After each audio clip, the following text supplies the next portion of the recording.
तर मंडळी, हे आहेत अलिबागचे बांगडे. तुम्ही विचार कराल की मी राहते कोकणात आणि अलिबागचे बांगडे कुठून आणले.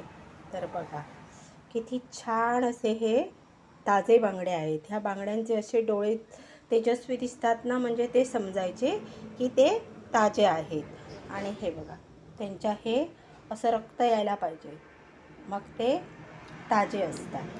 हे बघा. तर आता ह्या बांगड्यांची मी फ्राय आणि कढी करणार आहे. तर मंडळी, हे मी मासे ना बांगडे अशा प्रकारे हे साफ करून घेतलेले आहेत, त्याचे तुकडे करून घेतलेले आहेत आणि हे भाजायला मी हे 3 बांगडे घेतलेले आहेत. हे बघा. तर मी आता काय करते, तर ह्या बांगड्यांना मी मीठ लावून घेते. म्हणजे आपल्याला हे काय करायचं आहे, फ्राय करायचे आहे.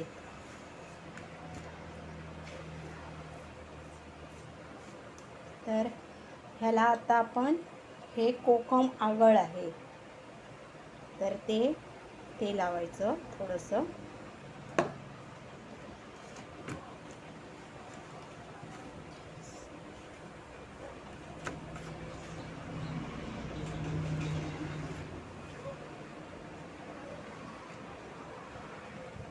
आणि ही आला लसूणची पेस्ट आहे, तर ती सुद्धा लावून घ्यायची.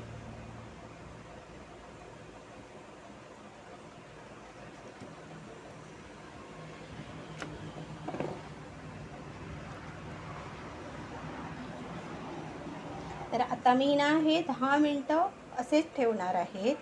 तोपर्यंत काय करते, जे मी कढी करणार आहे ना, त्या कढीच्या बांगड्यांना हे मीठ लावून घेते. त्याला मी ही थोडंसं हे आगळ टाकते. आगळ नाही लावलं तरी चालतं, आपण कोकम टाकलं तरी चालतं. आणि त्याला ही आला लसूणची जी पेस्ट आहे ती लावायची आणि थोडीशी हळद लावायची आणि हे व्यवस्थित मिक्स करून आपण हे कढीसाठी ठेवायचे.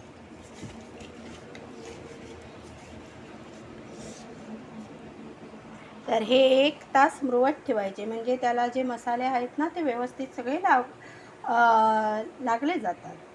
नाही, तुम्हाला घाई असेल आणि तुम्ही लगेच केलं तरी चालतं, काय प्रॉब्लेम नाही.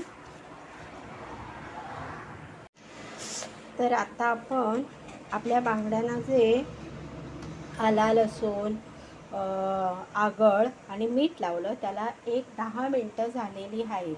तर आता आपण काय करायचं, ही जी हळद आहे, हळद पूड, ती लावून घ्यायची. आणि हे लाल तिखट आहे, मालवणी लाल तिखट, तर ते लावायचं. थोडंसं आगळ जरासं टाकायचं आणि ह्याला हे व्यवस्थित मसाले लावून घ्यायचे. तर अशा प्रकारे मी ह्या बांगड्यांना हा मसाला लावून घेतला आहे.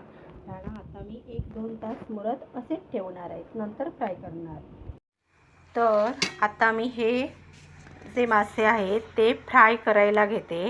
मग त्याच्यासाठी मी हे ना तांदळाचं पीठ घेतलं आहे, म्हणजे कसे आपले जे बांगडे आहेत ते कुरकुरीत होणार. त्याच्यामध्ये हा मी रवा घातला आहे, हा बारीक रवा आहे आणि त्याच्यामध्ये ही मीठ आणि हळद घालणार आहे.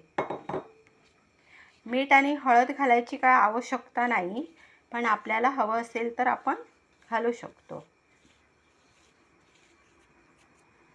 तर आता ह्याच्यामध्ये हा जो बांगडा आहे तो असा लावून घ्यायचा.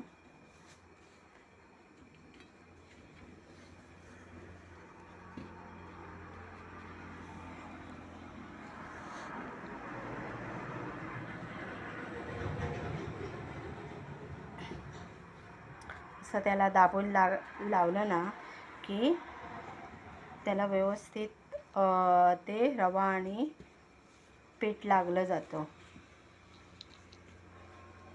आणि असा झाडून घ्यायचा.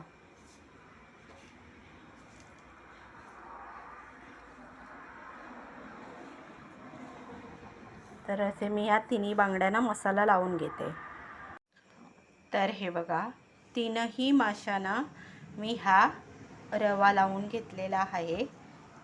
रे बघा, असं व्यवस्थित झाडून घ्यायचा. तर इथे मी तेल तापत ठेवलं आहे. तर तेलामध्ये असे मी हे तीनही बांगडे भाजायला टाकले. तर हे बांगडे जे मी भाजत टाकले आहेत ना, तर ते मी आता उलटवून घेते.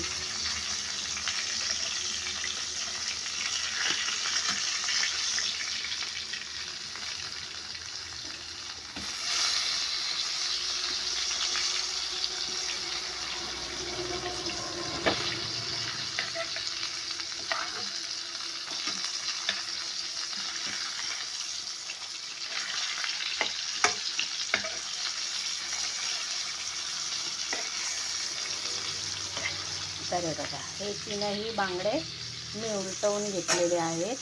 तर असंच ह्यांना मी आता मंद गॅसवर 5 मिनटं भाजणार आहे. तर अशा प्रकारे हा कुरकुरीत असा बांगडा फ्राय मालवणी स्टाईलमध्ये तयार झालेला आहे.